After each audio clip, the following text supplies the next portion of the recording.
पांडे रा लोगिन के प्रणाम करतानी। हमार चैनल भोजपुरी लोकगीत संग्रह में रा लोगिन के स्वागत बा। हमार गीत अच्छा लगे तो हमार चैनल के रा लोगिन लाइक करी, सब्सक्राइब करी और अधिक से अधिक शेयर करी ताकि हम कोनो भी वीडियो डाली तो सबसे पहले नोटिफिकेशन रा लोगिन के मिले।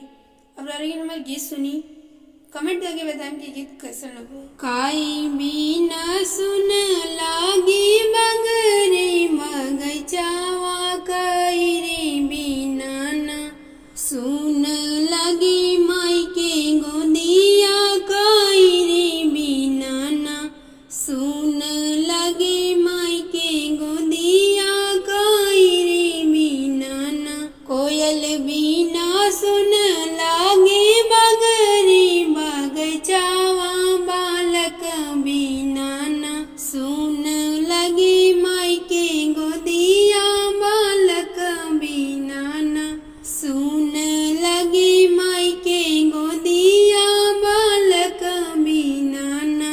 आश्विन महीना रहे अष्टमी के दिनवा, तहिरे दिनवा ना बाझिन कर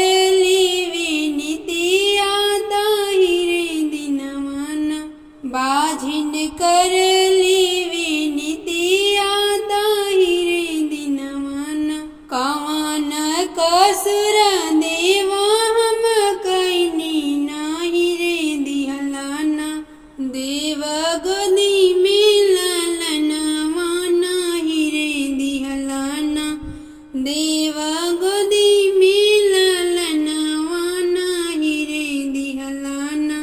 जेठ के बालक देखी नहीं खुश होएला, से नहीं करलाना तू मन से दुलरावा, नहीं रे कैलाना तू मन से दुलरावा, नहीं रे कैलाना।